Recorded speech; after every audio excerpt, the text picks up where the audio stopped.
Hello friendos, this is Chain. Welcome you back to Chain of Commander. And back on Monday, the Rules Committee announced that the card Hullbreacher from Commander Legends, a set designed for our format, was being banned in Commander, our format. Now, contrary to what the intro may have insinuated, I didn't really have a horse in the race of this card's banning, but what I can say is that this card's fate was pretty much doomed from its design. As such, I wanted to take the opportunity and do a little bit of a thought experiment here, so we could figure out ways that we could fix Hullbreacher so that it would become a fair card while still maintaining its playability and reaching the design goals it was intended to meet. Now, before we get into that, I want to focus on what you folks think. I want you in the comments below to write down how you would personally change Hullbreacher to make it a more fair card. At the end of the video, we can compare notes and see what everybody came up with. Also, now is a better time than any to pick up all those Hullbreachers you wanted for all those other formats you play. Or I guess pick up a couple other cards I might be talking about today to replace the Hullbreachers you had to pull out of your deck. Either way, definitely consider using that TCG Player affiliate link below. Won't cost you a single cent more, but it will help out the channel. That said, to understand thine enemy, you must first understand yourself. Or something like that. So let's take a look at what Hullbreacher actually does. Hullbreacher. Hullbreacher is 2 and a blue for a 3/2 creature merfolk pirate. Yar! With flash, and if an opponent would draw a card except the first one they draw on each of their draw steps, instead you create a treasure token. Now, this is an effect, we've seen similar effects to this before. You have things like Notion Thief, which replaces your opponent's excess draws with extra draws for yourself. You have Narset, Parter of Vales, a planeswalker with a stack ability to limit all your opponent's draws to a single card per turn. Essentially, these are designed to be defensive tools to prevent other decks which are often designed to draw excessive cards throughout the game to maintain advantage, and kind of turn those abilities off and kind of punish them for being so greedy. So what about Hullbreacher just made it so abhorrent and so miserable to play against? Well, by answering those questions, we are taking the first steps we need to fix the card. So let's take the opportunity and dissect this fish. So what made Hullbreacher just so problematic? Well, as mentioned before, it was designed to be a defensive tool against decks that excessively drew cards. However, Hullbreacher did not really care. It was pretty indiscriminate against who caused the card draw before it punished. So, with the clever usage of wheel-style effects that would cause players to communally dispose of their hands and draw 7 cards, you can force your opponents to discard their hands and restrict their ability to draw a new one. Instead, you get a whole bunch of treasure tokens. And in mono blue, the color that Hullbreacher already is, so decks already have access to all these cards. You have things like Windfall, Echo of Aeons, the memory half of Commit to Memory, and so many more that just would force your opponents to dispose of their hands, and you would just have a whole bunch of treasures. You would have a full grip and up to 21 treasures under your control after resolving one of these wheels with Hullbreacher, while your opponents have essentially nothing in hand. It also has flash, so you don't even need to use it on your own wheel effects. Let's say the mono red player at your table cast Wheel of Fortune. You can flash in your Hullbreacher at instant speed with it on the stack and still get the same exact end result. It was also pretty aggressively costed too. Only a mana value of 3, only one of those, a single blue pip requiring colored mana, so it was pretty easy to hold up for it in the late game when people are starting to consider casting their wheel effects to reload their hand. Now, let's compare it to those other 2 cards I mentioned earlier. Notion Thief. Another creature with flash, but its mana value was 1 more, had a mana value of 4, and that additional cost came in the form of a black pip. So no longer was it just mono blue decks that this can slot into. You need to now be playing blue and black to be able to play Notion Thief, resulting it in being significantly fewer decks than Hullbreacher. It also did not reward you with both mana to cast your cards. It only just rewarded you with more cards. You cut off your opponent's draw to grant you some extra card draw for yourself, but it didn't give you the mana to cast those new cards. You were still at the mercy of the mana that you had available. Now look at Narset, Parter of Vales. Mono blue, like Hullbreacher, though now its mana cost did require a second blue pip in it. It also punishes your opponents, but did not reward you for punishing them. So it's not like it gave you treasures or anything for cutting off their extra draws. Your opponent still could draw a card during each of their opponent's turns, so they would actually be able to get up to 4 cards in a turn cycle rather than just 1. And most importantly, it existed at sorcery speed. You can't flash Narset in. You have to play it when the stack is empty in a main phase, which means your opponents now have the ability to interact with it before any crazy shenanigans go down. So now that we've identified kind of these core issues with Hullbreacher and the ways that it just made it far superior to these other forms of card draw restriction, we can now start making the changes we need to make Hullbreacher a more fair card. So how are we going to fix this hot mess? Well, I came up with 2 ideas. Each one handles the situation a little bit differently. First, let's try turning Hullbreacher into a symmetrical stacks effect.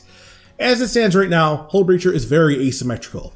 All downside for your opponent, all upside for you. And cards like this, let's be honest here, result in incredibly lazy deck building.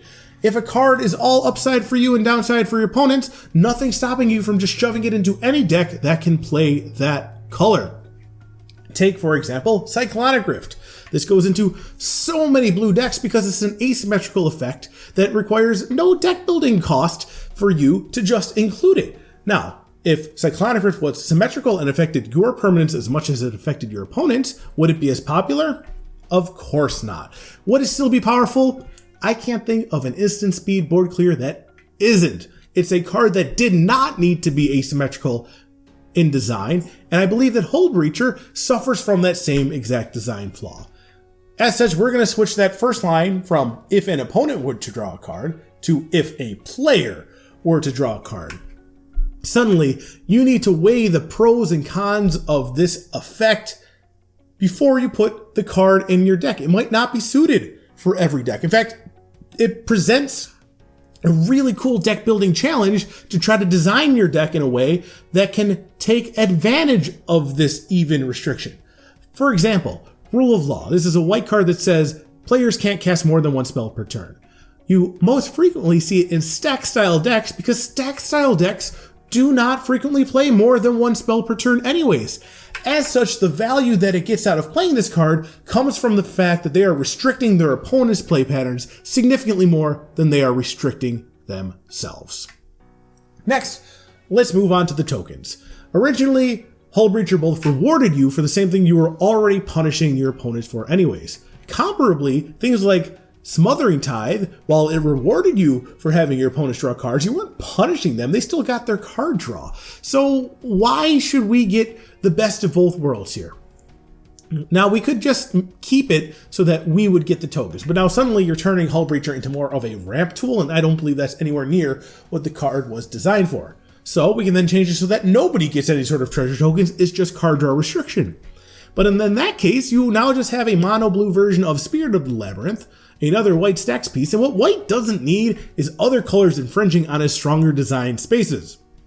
So I propose, instead, let's play a little bit more of a mind game with people and let's control their resources. Instead of the person drawing, or in this case, not drawing the cards and you getting the tokens, we're going to change it so that the person not drawing the cards is the one to get the tokens. They are still getting resources from their actions, but now you are in control of what type of resources they are getting. We'll leave Flash on Hullbreacher just for this exact cause. We can surprise an opponent here and there by turning what they are expecting to be card draw into treasure tokens instead. You are no longer cutting your opponent straight off from resource production. You are now just changing the resources that they are going to get in a way that you now have control over what resources they have access to, giving you significantly more power in the game than you might realize. The second fix I have in mind here, and I think this one's going to be much truer to the original intent of the card, is to punish the greedy and only the greedy. As mentioned before, Hullbreacher was very indiscriminate over whose card draw effects it was stopping, so it could be easily abused with your own wheel effects. But with a simple rewording of the replacement effect, we can fix that.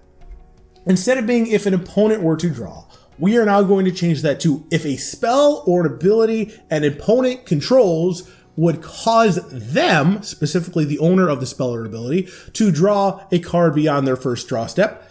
Instead, you, as the owner of Hullbreacher, still get the treasure tokens. Suddenly, this disables that ability to use your own wheels to force your opponents to go handless. They'll still be able to draw because they don't have any control over that, but you're able to punish other players who try to draw their cards all at once. You can flash it in response to another person's wheel, but the other two players in the pod are unaffected. Only the person who casts the wheel would be affected. You would still get the tokens, so there'd still be that little bit of resource swing, but not to the aggressive result that resulted in having a table with nothing. You now still have two players at the table who can still interact with you and let the game go on at a reasonable pace.